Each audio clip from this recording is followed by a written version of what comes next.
An elven warrior trapped on modern-day Earth. Two friends with different destinies meet at a magical school. These are some of the stories we at Electric Lips Comics are working on. You can get your copies of both The Mana Chronicles and Tales of Mithril at elpmerch.com. Support independent creators, explore the merch featuring exciting ELP Comics art with a wide range of designs. Electric Lips Comics. Imagination electrified.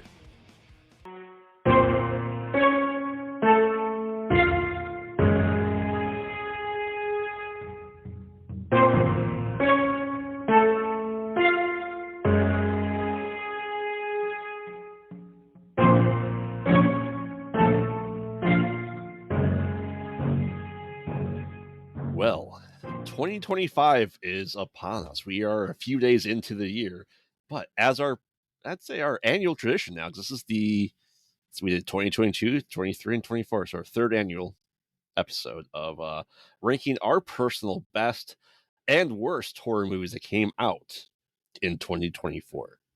Now, we may not have reviewed them fully on our show just because, let's face it, a lot of movies come out, but we went through and kind of like our end of year watch of everything that we didn't get a chance to see throughout the year, kind of cram it in there just to make our most definitive best and worst list, right? But we will sprinkle in a couple of honorable mentions of movies that barely didn't make it on our list, whether they're good or bad. But we also have dishonorable mentions of movies that are still bad, just not bad enough to make the worst list. So I'm Graveyard, joined as always, Salem. Hi. Hi. Yes, I think this is a fun thing. Like I said, this is an excuse for us to watch every movie that came out that we didn't get a chance to review. Yeah, usually what I do is we look at the list of all the movies that came out this year. Usually in like end of November. Yeah. And we go like, oh wow, yeah, that's right. We haven't watched these movies. So yeah, like, I feel like there's a lot of movies that are on that list that like I feel like I can't have a true top 5, bottom 5 list unless I watch certain movies. I don't watch all of them. Mm-hmm. You know what I mean? If there's ones that I know, I'm just whatever. I'm just gonna leave them out. But if there's ones that I know might be good or ones that I know I might hate, I will intentionally watch them. Yes, we watch them just to make sure our best foot forward for the top 5 in our opinion. Well, like I said, it's all about zero levels, right? Because Mhm. like, if somebody that only has good things happen to them in life, their zero level is way up high in the good place, right? Yep. So like when it goes past 0, they're like, oh, my life is terrible. But to us, that's still way up there. Right. So like if you don't put that 0 level all the way down for movies, like you don't have a Manos the Hands of Fate 0. Can you truly appreciate all the way at the top? You know what I mean? Can you truly appreciate Videodrome all the way up at the top if you have not seen the 0 to balance it out? I don't think you've truly enjoyed it unless you have that true 0 and that true 10. Exactly. And as we know, as from our Nosferatu episode, we were waiting for Nosferatu to come out for us to do it in theater. And because we thought maybe it would make our best of list. And I'm not spoiling anything right now, but it's what we did because it's really the last almost official horror movie in 2024 in theaters. Well, yeah. Well, in theaters, yeah, because it came out on Christmas. Right. And Christmas was what, like Wednesday? Yep. So, yeah. So, without further ado, though, let's get into our top 5. Salem, would you like to go first? What's your number 5? Number 5, we're doing top 5? Yes. Okay. No, my number 5 is like we just talked about Nosferatu. I liked it a lot. I've liked all of Eggers' movies so far. Some more than others. I think my favorite so far is still The Northman. Mm-hmm. I don't know. I don't know what it is. I love that movie. It's fantastic. But this movie I thought was great. We literally just reviewed it, so I'm not going to go too far into it. But I just thought it was great. I mean, it didn't take anything away from the original. It added a lot. Mm-hmm. Again, like we said, it may have been a teensy bit too long, but I thought it was great overall. So it put at number 5. Yeah, I mean, I can't wait for it to come to streaming so I can watch it with the wife because I think she'll like it too.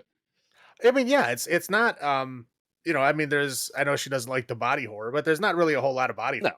No. I mean, there's a floppy vampire dong in there, but Well, that's yeah. that's about as body horror as you get. But Yeah. And kind of speaking of body horror, something that we didn't get to in 2024 for my number 5 is In a Violent Nature, which we've had essentially 50 years of slashers, like true slashers in cinema, right? And here comes along this Canadian guy who goes, you know what? What if I do third person point of view behind Jason Voorhees and made a movie? yeah, no, I mean, I watched it too. I thought it was great. I think it's great how they have like that exposition, how you normally see it from the camper's point of view, right? Yep. You still get that exposition, only you get it from him, like creeping through the window, Right. creeping around the building, hunting them. It's an interesting perspective, and I thought it was. Yeah, I honestly don't know why it took so long for someone to do this. Yeah, they've always had the first person things, like showing the killer lurking around, but it's never focused on that. Right. So I'm like, everyone that watches it goes, you know what? That's a freaking amazing idea to do it from that perspective. So that's why it's at my number 5. Yeah. But yeah, it was well done. All right, Salem, what is your number 4? My number 4 is Nick Cage in Longlegs, because I may not have liked the way it ended, right. but I thought that it was very well presented. It was it was a very fun way of kind of showcasing that. I mean, Nick Cage was fantastic in it. I don't think obviously he's been in a lot of stuff and he gets to overact and be his weird self in a lot of things. And this, I think he takes a step in a different direction. It's not really a direction we've seen him play before. I mean, it's kind of sort of similar. If you know it's him, I guess you can see it. But like, if you don't, if you weren't told that was Nick Cage, it's I don't think you'd guess that. No, he's really, really outside of his comfort zone. Oh, for sure. And it's my number 4 as well. Just for all the reasons that you stated. It's just like, this felt like a good thriller from the 90s. More horror-esque X-Files in a way, right? Yeah, it's got a kind of bit of a Seven vibe to it, with how things are kind of mysterious but still terrible, right? And yeah, it's good. And like how you never really see the Nick Cage's is the bad guy's face. You don't really see that until much further into the film. Just it does not look like him. No, in the slightest. not at all. And as you said, it's Nick Cage being Nick Cage, but without being what we think of Nick Cage. Yeah. It's one of the few movies that because it had a lot of weird hype going into it. It was one of those rare movies where like the weird hype, I think, was actually it equaled up to the movie.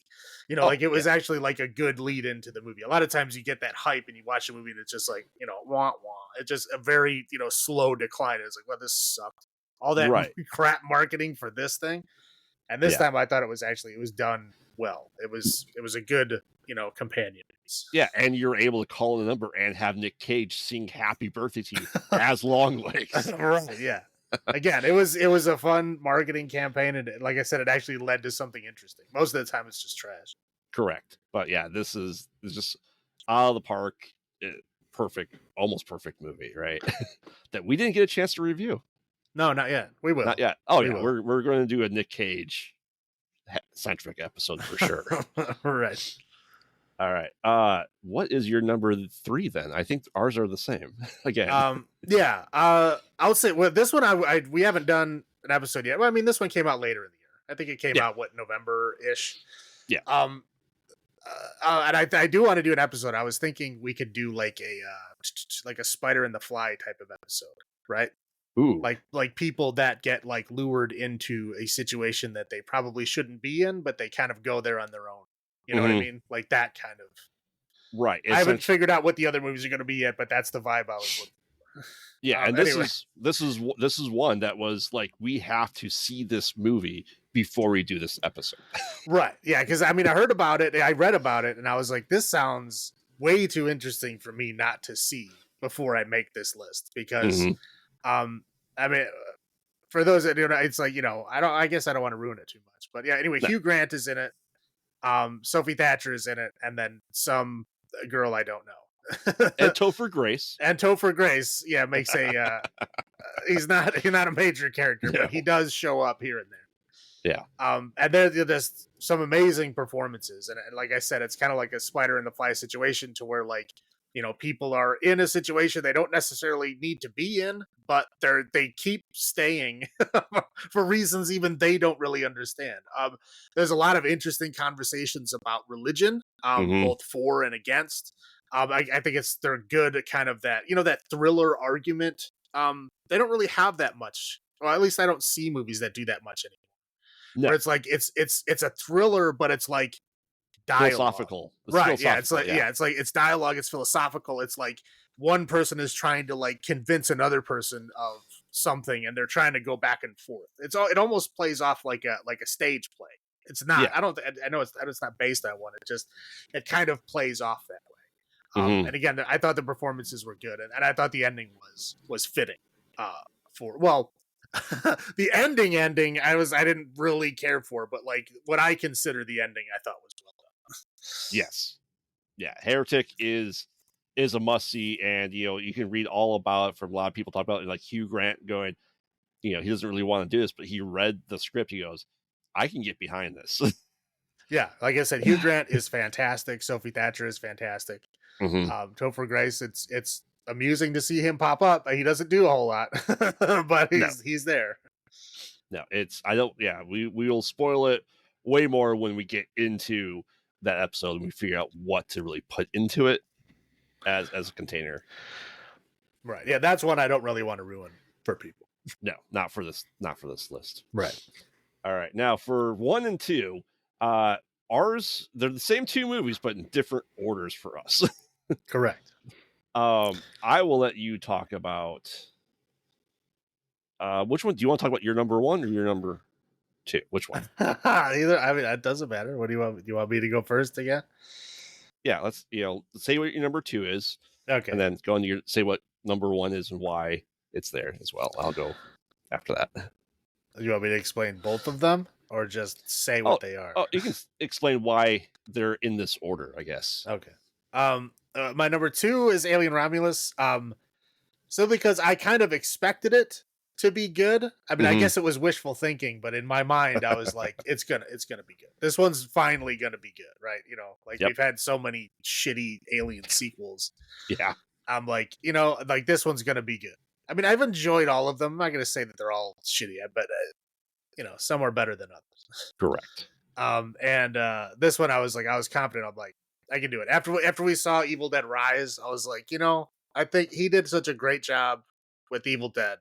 I think that he can stay loyal enough to Alien to do a good job, and he did. I think, again, like my main complaint, we did go over this one, but my main complaint was like I think he stayed a little too close. Right. Like there was too many callbacks. It was like too much. That's why I'd like to see him do another sequel where he like lets go of like constantly trying to call back and like just making his own thing. I really do want to see that, but I did like this one enough to put it in. Yeah. This is where we differ. Alien Romulus is my number 1, because it's obviously there are some issues with it, but I know where our placements in the whole Alien franchise, where this sits. It's your probably number 3 for you altogether. Yeah. It's my number 2 though. So right. To me, this have is no taste. Right. To me though, like this to me, it felt like the Alien movie that I haven't really seen or felt like it's been an Alien movie since the first Alien. And for it to come back to its roots, essentially 45 years later, it's, especially when we went through the slog that was AVP 1 and 2, and Resurrection and Prometheus and Covenant. It just felt like a pure Alien movie to me. Yeah, so I'm glad that Ridley Scott. I mean, Ridley Scott is Ridley Scott, right? Yeah. He was like, I'm going to keep making alien movies as long as I want to keep making alien movies, which basically means like no one else is going to be able to. Because like if Ridley Scott wants to make it, like who's going to fucking stop him, right? Right. And I was like, man, I really hope he lets somebody else do it. And I'm really glad that he did. That's why I really enjoyed it. I'm really glad that he is, but I think I'm more looking forward to the next one. I really hope he does another. Oh yeah, the plan is to do that. He's also, I know there's rumors of a new Alien versus Predator. I mean, we'll see. I mean, again, Aliens vs Predator, I'm not against. It can be done well. It just has not been done well yet. Correct. So, like I said, to me, this was the most anticipated movie. I think for me this year was Alien Romulus. I can't think of one that I was more anticipated for, quite honestly. Oh yeah, I mean, I was looking forward to it as as soon as they announced that it was happening, I was excited. It was like 2 years ago.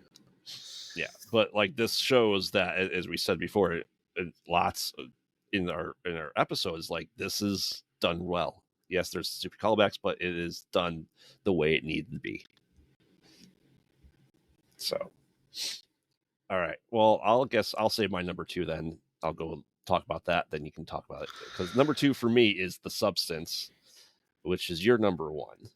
Yes. Also, this is not many people were talking about this. I feel like.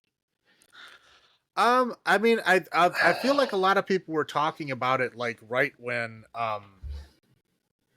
it came out. I mean, because there was a lot of marketing leading up to. Okay. I mean, like even like Fangoria had like a separate little mini magazine that they set out that was like substance focused. So like there was a lot of pre-marketing for it, kind of like viral marketing for it.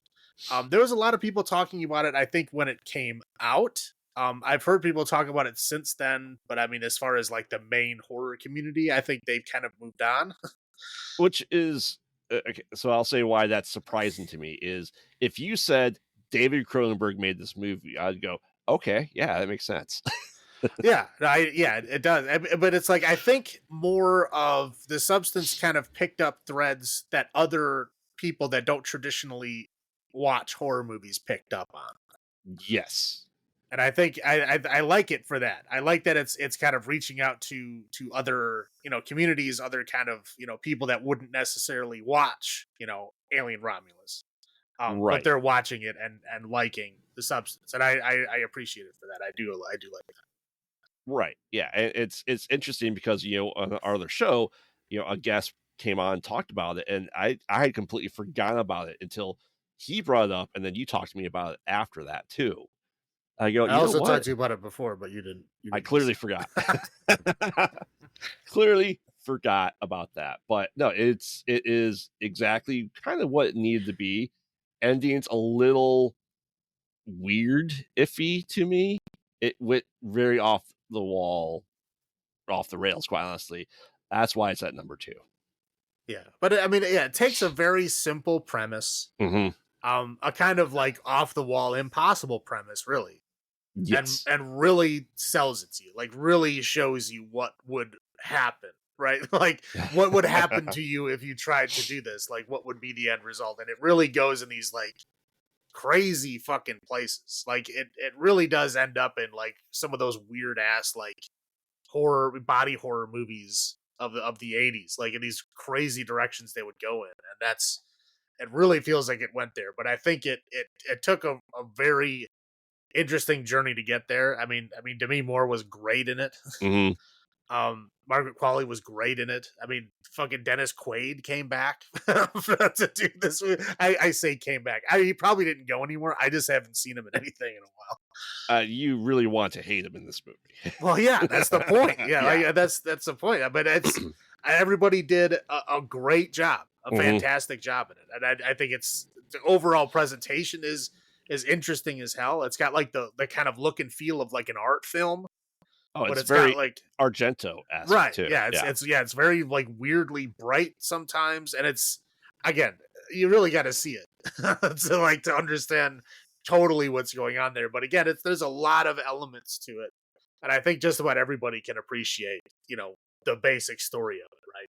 Yes. I mean, if you well, I guess I don't want to give it away, but it's like, yeah, We'll get into it. I have some ideas of what we could do with it, because it could technically could be a New Year's episode, because it leads up to New Year's. Yeah, I think we do like a New Year, New You. Mm-hmm. Oh yes, absolutely. Like I think we should do that kind of episode. So yeah, we'll be breaking it more fully in a future episode for sure, because it's great enough to not talk about it because everyone else talks about it, but we can dive into it. All right. Well, do you have anything else to talk about your top 5 list? You want to go and talk about your first honorable mention? Well, I only have the one. But this one, because I had made the list before we went and saw Nosferatu, and this was the movie that was sitting in my number 5 slot until we saw Nosferatu. Mm-hmm. And that is VHS Beyond. We went over it, but I thought it was very good. I mean, I've really liked the VHS movies that Shudder has done so far. I think this is 3 or 4. They did 99, they did 90 or 84, they did 94, so this is the 4th one. Yeah, so this is the 4th one. I mean, again, the first 2 were good. Well, I said the first one was great, second one was good, third one sucked. Mm-hmm. And it killed the franchise. I'm glad that Shudder has been going with it, because they've been stellar. Like every single one of them so far has been great. I've liked all of them. I mean, yeah, obviously I like some vignettes better than others, but Beyond I thought was very good. I thought they did a great job overall with it. Again, they haven't been going wrong so far. I hope they continue that tradition. But again, this was on my list at number 5 until Nosferatu knocked it off. So my honorable mention. Yeah, so it's surprising. I don't think anyone expected Shudder to do this work they did with the VHS franchise. We know it's good for okay, they can stream good horror movies, but to help make one and to be better than the original is amazing. I mean, they do have some good ones. I guess I'll add a kind of a secondary honorable mention. Is Mads? Did you watch that one? I don't think so. Okay, it's a French film, so it's spoken French, and it's about kind of I guess like a zombie plague, right? Okay. And it's shot all in one continuous shot. The entire film is one shot. Interesting. It is very interesting. So it's literally the guy picks up the girl on the side of the road to help her out in the beginning. He gets bit by her. And then it's him going through his whole night, slowly getting worse and spreading, the zombie plague is spreading and it moves to different people. And again, it's you move away from a house, he goes to another house, then we go back to that house. I mean, it's but it's all one continuous shot, all real time. It was interesting. Yeah, it's an interesting. It was done very interesting. It was pretty good. Sorry, I guess I'll do it. Now that I'm thinking about it, I'll do it. I'll do another honorable mention. Yeah, was it Azrael or Azazel? God, what was the name of that movie? It was another Shudder movie. Azrael. Azrael. Yeah. It was another Shudder film. And the entire film, there's no spoken words. Mm-hmm. Sorry. There's one scene where the guy's speaking, but it's literally a made up language. I read an article where the guy, him and the director just kind of based it on Esperanto, but it's just gibberish. Okay. So there's a scene of one guy talking, but he's literally speaking gibberish. The rest of the film there's no talking at all. There's sound. There's just no talking. And I thought it was an interesting thing. I know that they did that with was it No One Can Save You? Yes. Last year. It's kind of similar to that. To where there was only one spoken line in that. This one has some spoken lines, they're just not in English or any language that anyone can understand. Right. And it was I thought it was an interesting for that. Overall, the movie wasn't great. I didn't really kind of understand what the fuck was happening half the time. But I thought it was fun that they stuck to that and rolled with it. Sorry. Yeah. Oh, it's all good. Yeah. For me, I was making this list sometimes is very difficult. When we review the movie, actually, I'm able to go back to our spreadsheet that we keep and go, okay, here's the top ratings that we gave throughout the year, right? They're not in comparison to any other episode when we do it. So it's kind of a refresh, on the rating system for that episode. So I kind of like go through that list, look at the top 5 from there, and I go, oh, but we didn't review this movie. We didn't review this movie. All right, let me go through and go, you know what? That's going to be on my list. But for me, a huge one was Late Night with the Devil, which if anyone listens to the show, has to understand how big of a deal that is for us, in particular, to like a movie about exorcisms and the devil and all that stuff, right? Because we did tend to generally not like them. But I think David, how do we say his last name? I'm bad at it. It's like Chain, yeah, something like that. I'm sorry if I said it wrong. He nails it. He nails the late 70s satanic panic that started the talk show host. I think it was done really, really well. Even having the skeptic in there saying, "Here's my check for whatever $10,000, right, to prove this is real." But it really takes a turn for a place I don't think you were really expecting it to go. No, and then like it takes the turn, and then the guy like turns the car into the skid, and somehow proves that thing wrong. That you're like, there's no way, like this is real, and then he proves it wrong. You're like, oh shit! But then it goes another direction you don't expect after that. I thought it was great. I thought it was very well done. I liked the whole kind of premise of it, where it's like a talk show, but instead of showing you like the commercials, they show you like what happens behind the scenes, while the commercials are going, which was fun. Right. And I think that was done really well. So that's why it's definitely on there. A fun one. It's horror. I guess it is also a Shudder, I believe, exclusive, was Destroy All Neighbors, which if you like campy Evil Dead type thing with Jonah Ray, Destroy All Neighbors was a fun romp back into that like goofy campiness, but still like body horror. I know it's probably not high in many people's list, but it was definitely a good one for me. I'm just trying to think if there's anything else that would really stand out that we haven't really talked about. I'm literally just looking through the list right now. Oh, I guess we could throw in there, since you haven't seen it yet though, is Little Bites. That was really, really good from Spider-1. I don't want to spoil anything about it, but it's a trend that Rob Zombie's brother Spider-1 is continuing his work into horror movies, and he has a whole plan of movies coming out.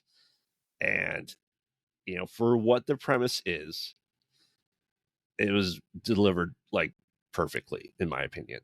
Like, we had to sit there, we watched it, and the ending came and went, and we just going, did we just watch that right?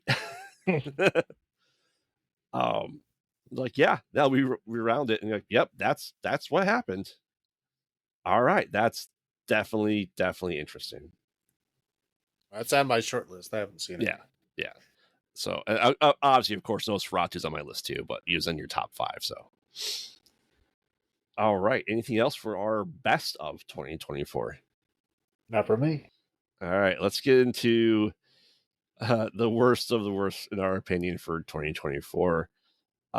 Sometimes this list is easier to make than the best ones, because let's face it, we watch bad movies a lot. Yep. Do you want to start with your, we'll be counting, I guess, down to the worst one, right? So this is the 5th worst one in your opinion. What's your number 5? Night Swim.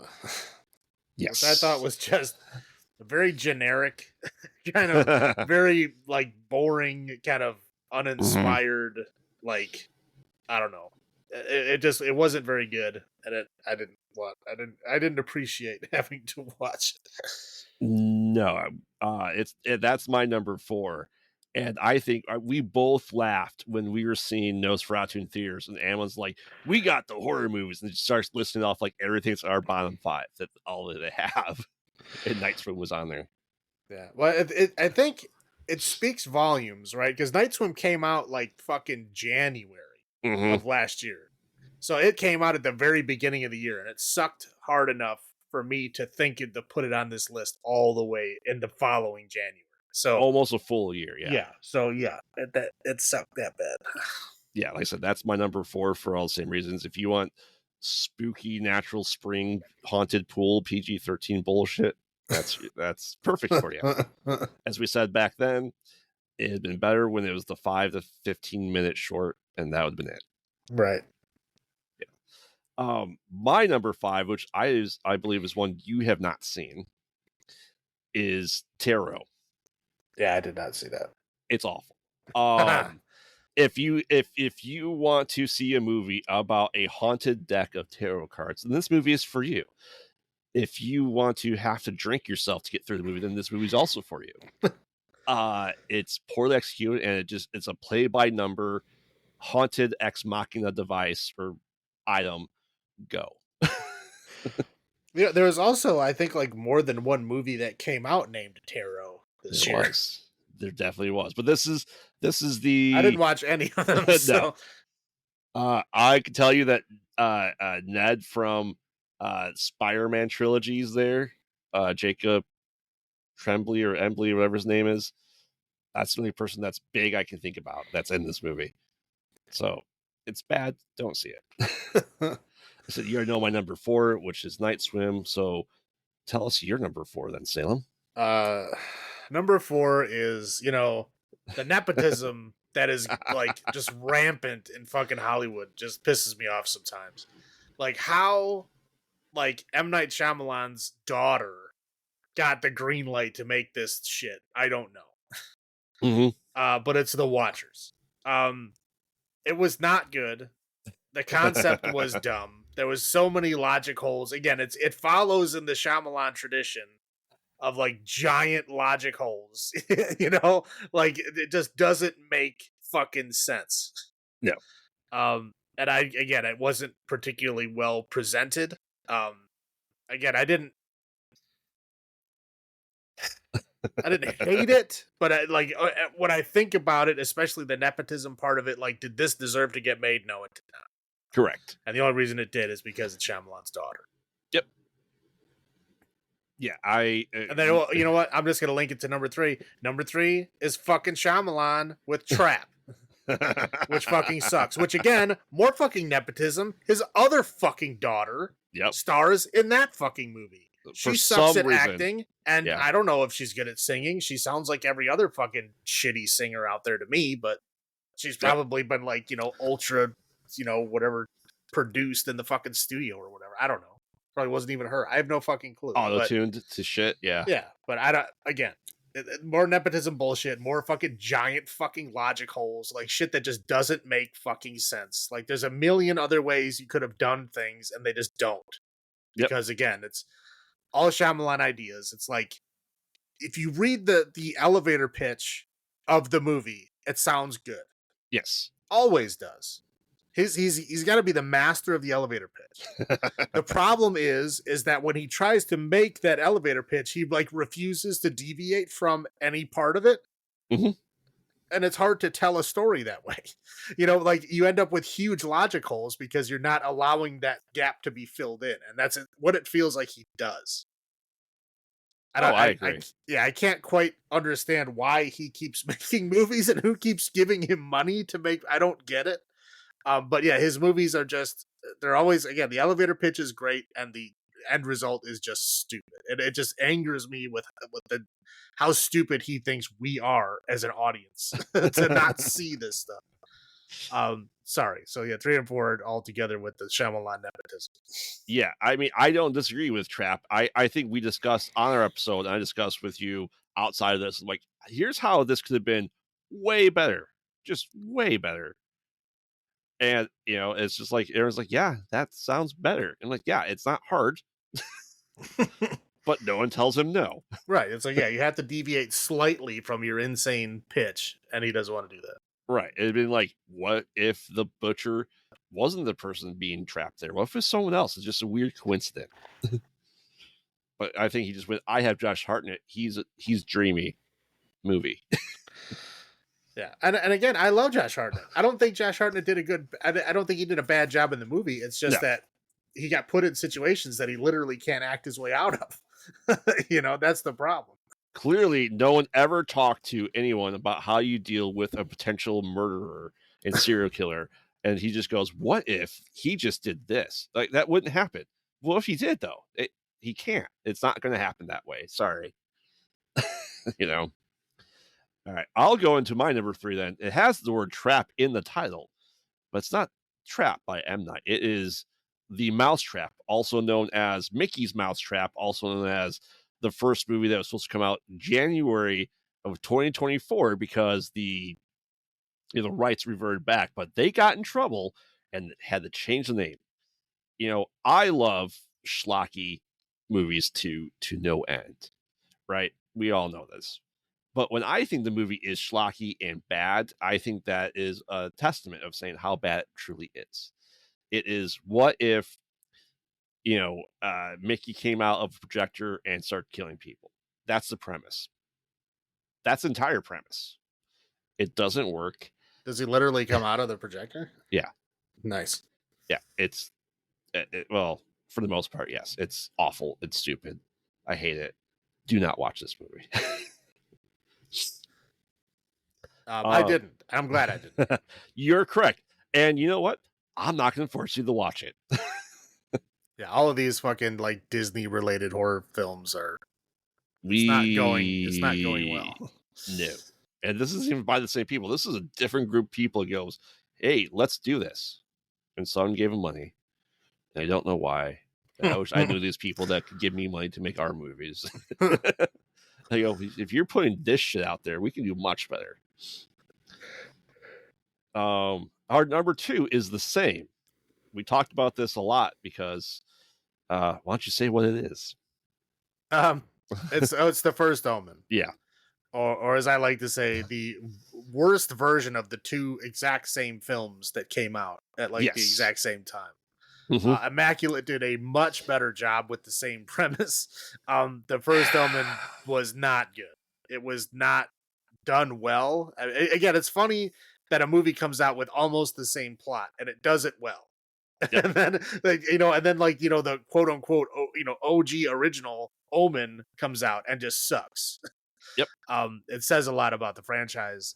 I've never liked the Omen franchise. I don't like any of them. So it was no shock to me that I continued to not like the first Omen. I would put the Omens better than the Exorcist franchise, barely. I think they both suck. I mean, they both suck. The Exorcist, the first Exorcist movie, is not a bad movie. I don't particularly enjoy it, but it is not a bad movie. The first Omen movie, I think, is a worse movie. Yeah, I mean, Omen 4, the made-for-TV movie with the daughter, blah, blah, blah, was bullshit. I hate first Omen, and we spoiled it before, and I'll spoil it again. We go, oh, she's supposed to be Damien's mother, right? Well, the movie's about done. There's like 3 minutes left. She's not pregnant. When the hell is this happening? And then boom, magic baby. Right, yeah. Zoop baby. Yep. And you could be a lover of the Omen franchise, but even you can say that makes absolutely 0 sense. It should never happen. Go watch Immaculate instead.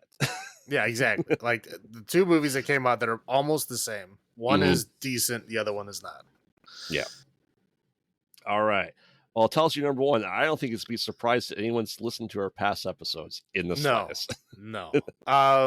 Fucking Blood and Honey 2. Holy shit. That movie was so fucking bad. Mm-hmm. It pissed me off even more. It's just a shit movie. I mean, like anybody can watch it and be like, wow, that was a bad movie. Like, I mean, there's that subsect of people that's like, that was a bad movie. I loved it. I don't know why they do that, but they do. Okay. You're into bad movies. That's fine. I think that the part that bothered me though, is I think the first one, everybody shit all over the first one. Yes. I thought the first one had a little bit something going for it. You know what I mean? Like, I think it was a little bit more serious and a little bit more fun than it should have been. Mm-hmm. They took like an interesting direction with it. And I thought it was, again, it was not a good movie, but I think there was some interesting things about it that I enjoyed. And this one just like dropped everything that I enjoyed and then added everything that I hate. Yeah. Including like bad CGI and like, I mean, just so much stuff. I mean, floppy rubber arms. Yeah, I mean, it was just, my God, this movie is fucking terrible. There's just like, oh, let's up the body count. Like, how? I don't know. Let's just have people randomly die. That's like, some of these scenes are just like people dying. Like, what is happening? Why is this happening?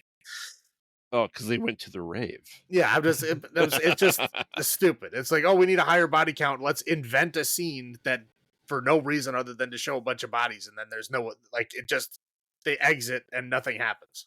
Mm-hmm.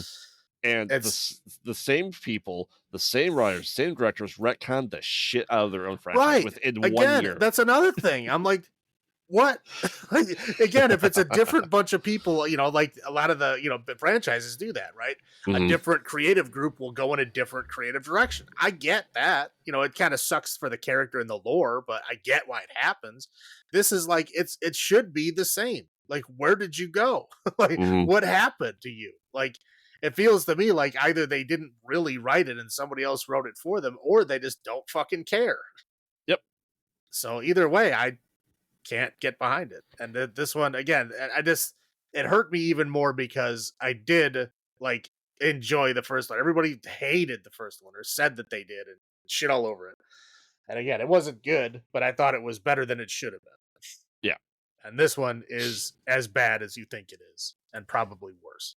Yeah, and we made the determination after we walked out of the theater of this one, we go, we're not going to this theater to see anything in the Pooniverse ever again. Yeah, exactly. I told you. I was like, you're not fucking making me come back to any more of these fucking movies. We're going to wait until it comes out. Yep. Because I am not paying money to see these fucking things.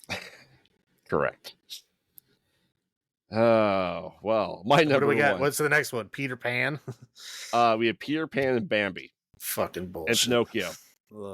What, 3 of them? Mm-hmm. 3 of them in 2025, supposedly. Holy cats. Bambi the Reckoning. Pinocchio's, I don't think it's Pinocchio's Revenge, but it's something stupid. And Neverland, and it's going to lead up to an Avengers style. It's probably going to be Pinocchio's Vengeance, and it's probably going to be the same exact plot. I Pinocchio's hope so. Revenge. I hope so. Just 30 years later. Yeah. Right. Yeah. God. Sorry, what's your first? Well, this movie came out almost a year ago as well. And we said this is kind of our saying that we had throughout this year for new movies of the suspension of disbelief is move the flame to the left. Yeah. No, that wasn't imaginary, but no, imaginary was even worse. It was I was thinking of Boogeyman. Yeah, that was awful too. Imaginary though was also about a year ago as well. It's came out about the same time as If, and it goes, what if your childhood teddy bear was imaginary but also a monster, and you call him CB, and we figure out within 5 seconds it's Chauncey Bear, but it's the big twist is it stands for Chauncey Bear in like the last couple of minutes. I'm just like, this is awful. There's nothing interesting about it. It's like the worst version of Child's Play you've ever seen, with like the goofiness of, I don't want to say like a third tier version of like the Afterworld from Beetlejuice and the I guess imaginary friend realm that they created. I got the vibe of like Drop Dead Fred. Yes. That's what this movie gave me, that kind of vibe. I fucking hate that movie. Mm-hmm. And I hate this movie too. Well, I'm just saying, like Drop Dead Fred, there's a lot of people that are like, I love that movie. Like, that movie made me fucking angry. Yeah, this is everything about the plot is like, oh, you guys are moving into a new house, and oh, you're a musician, you have to travel. Oh, I'm just going to disappear for the rest of the movie now. See ya. Yeah, bye. And then, elderly old lady is like, evil. Oh, who didn't see that one coming? Hi, I'm your new neighbor. Exposition dump. Yep. That's literally her whole purpose. And then she like, oh, I'll help you. And then she dies like within 2 seconds. So like that was her whole purpose. Yep. And then the multiple fake outs that they tried doing at the ending just did not work in the slightest. And, we have to make everything blue for it to work. And no, it's stupid. I hate it. Hmm. Oh, and how are we supposed to burn something? You suck. Oh, sick burn, and the spell works. Right? How did they open the door to the imaginary world? They had to do something that burned. It was just like a sick burn. Oh, okay. Yeah. Cool. Movie, you suck. Go away. I'd like to imagine I never saw this movie, but I did. And I did watch it with the wife after it came to streaming, so I had to see it twice. Oh, man. All right. Well, we do have some dishonorable mentions. These are all you. Thankfully I haven't seen any of these movies. Only one of them I probably will watch in the future. Yes, because I can almost guarantee we're gonna have an episode about it. But the rest of these, I hope I don't ever have to watch because they don't sound good. Y2K is on my list. It was a late edition for 2024. It just came on streaming, I think, December 30th. Yeah, it was late. Yeah, and I watched it, and it was awful. And we lived through Y2K, and the people in this movie were not alive during Y2K. Yeah, you know what? A lot of people are having like 90s fucking nostalgia right now and like trying to relive the 90s that you never were a part of. And they somehow think that like Limp Bizkit and Fred Durst are cool. Like, no. Yes. They weren't cool then. They're definitely not cool fucking now. Do not bring this shit back. And they literally brought Fred Durst back for this fucking movie. Yes, if you're a fan that's what made me not want to watch it. Of 1999 Fred Durst and Limp Bizkit, then this movie is for you. It's awful. Do not watch it. Next one is disappointingly on this list, because we were waiting years for this movie to come out, which is Salem's Lot. I fucking love the book Salem's Lot. I really do. I'm glad you appreciate my lot. It's a fantastic lot. I get to park my car there all the time. It's great. We thought maybe we're gonna have a turnaround for Stephen King adaptations, right? No. This is dead and buried. Should have never been made. It's not even close to as good as the original or the remake. Is it okay? Is it as good as or worse than the Pet Sematary remake? It's better. Okay.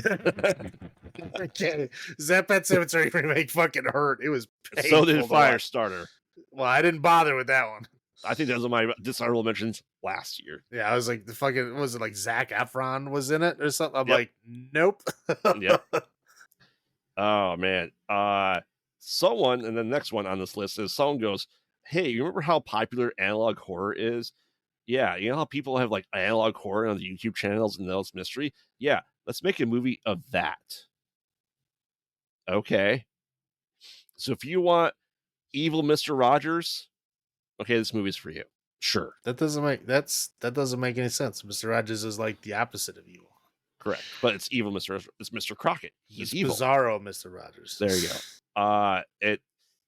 You can see the twist coming from a mile away. Don't bother watching it. It could stay trapped in your parents' attic with the VHS tape. Just never watch it.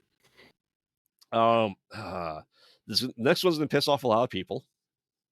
Is Lisa Frankenstein for me? Did people like this movie? Well, it's by the person that did Jennifer's Body. Are people saying Jennifer's Body is good now? It was terrible when it came out. They are. Really? Yeah. Okay. I saw that movie in theaters. So did I. When it came out. It was not good. Correct. It's awful. But what if Frankenstein's monster was sexy and wanted to date a teenage girl? Then you got Lisa Frankenstein. If you could have said, I could have seen this movie come out in, say, 1990, 1989 as Winona Ryder playing that character, sure. But it's Catherine Newton, and she is not good in this, and this needs to go away. Stop making YA classic monster movies. All right, next one it's going to be on probably people are going to hate me for it too, is I saw the TV glow. It's what if Goosebumps and Are You Afraid of the Dark that we grew up with was the ultimate cult classic movie or TV show, and we revisited it 20 or 30 years later as we got older and had bad memories of it and based our entire life about it and ran away from home and then started seeing like in the color space type shit happen around there. Isn't that like the plot of Channel Zero? It is. Okay, all right. So if you want to see an artsy fartsy form of Channel Zero, then I saw the TV glow. I never watched all of Channel Zero, but I did watch a few episodes. I'm familiar with the plot. It sounds exactly like the plot to Channel Zero. I'm not sure the person that made this realized that. Okay. Again, I was like, this one, I'd heard good things, and I was like, oh, maybe I should watch it. And I was like, usually if I'm on the fence, I'll watch the trailer, right? Yep. I watched the trailer, I'm like, wow. That is not what I thought it was going to be, and now I do not want to watch it at all. So I didn't bother. It's not good. Yeah, I was going to. Like I was like literally gonna click the button, and I was like, you know what? Let me watch the trailer first. I'm glad I did. Do not watch it. Okay, and then the last one for me for dishonorable mention is The Deliverance, because fuck you, Demon House from Gary, Indiana. You're not real. It's a stupid ass story. I know too many people involved with it. I hate you for selling your rights and getting money for making this movie. Fuck you, Zach Braggins from whatever his last name is from Bilbo Baggins, Ghost Adventures. I hate you because, like I said, I personally know my parents know the priest from all this that happened in this demon house. Read the real story about what happened. It's awful. Never need to get a movie made about it. It's the most asinine thing ever. So it's worse than Deliverance. Yes. Have you ever seen Deliverance, the original? I would rather probably squeal like a pig than watch this movie again. Well, I'm just saying. That's what I'm saying. Did you see Deliverance? Okay. Yes. Yeah. So I said, maybe people that aren't from the area where this happened, supposedly in real life, would like it. Me being from the area where it happened, I don't give a shit. I cannot watch it. Yeah, no, it was not on my radar at all. I'm not surprised. It was on no one's radar. I'm just saying, I was not surprised because I fucking hate those kind of bullshit things, like Hell on a Shelf. Right. So it just, with what we're trying to do for a TV show, imagine if we did an episode and they're like, we should make a real movie and act like it's real. It's not. It's not. Sorry. Do you have any dishonorable mentions? I don't. All the ones that I really hated, I put on the list. I don't really think. I mean, there's some that I disliked, but I wouldn't dislike them enough to want to talk about. I mean, there are movies that I definitely saw this year that I fucking hate, but they weren't from this year. Yeah, I mean, we talked about Terrifier. I'll put Killer Clowns from Outer Space because I fucking hate it, and I just watched it this year. So fuck you, Killer Clowns from Outer Space. How about that? That's fair. That's fair.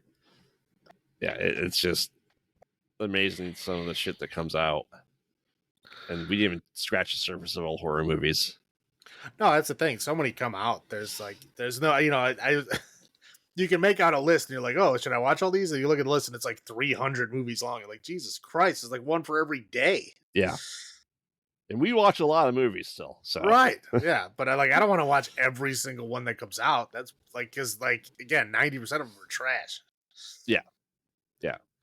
And also the problem is with what we do for the show is that as we try to make these categories, if we haven't seen the movie, we're trying to like movies like this. And it's like, oh, we've seen that movie. Okay, do we just spoil it for ourselves? It's quite possible. I've had that happen a couple times. I don't know about you. I try not to. If it's a movie that I actually do want to watch, I try to avoid news or anything about it until I've seen it. Right. I'm just saying, like, as a new movie comes out, that we're trying to make a category for it. We try to do the research without spoiling it for ourselves. Yeah. Well, sometimes we're wrong, and that's okay. Yes. Yes. Like, The Endless. Yeah, exactly. If we thought it was one thing, it was not. I mean, whatever. It happens. So, yep. All right. Anything to add to this best of and worst of list? None from me. All right. Well, surprisingly, Terrifier 3 did not make our list, but it's not bad enough to be his dishonorable mention, I feel. I was thinking, I didn't, you know what? When I was debating putting it on the list, I decided against it. And again, compared to these movies, I didn't hate it that much. Right. I did not like it for sure, but I did not hate it as much as these movies. So Mhm. yeah, and I don't think it necessarily needs an honorable mention. I disliked it, but that's not. I didn't hate it. There you go. All right. Well, with many hopefully good movies coming out, this year, 2025, join us as we enter season 4 of the Mostly Pod Out at Night. Mostly. Fingers crossed, our alcohol budget this year is less as well because we watch bad movies, so you don't have to. And this has been Graveyard saying, "Have you checked on the children?" This is Salem saying, "Long live the new flesh." Good night.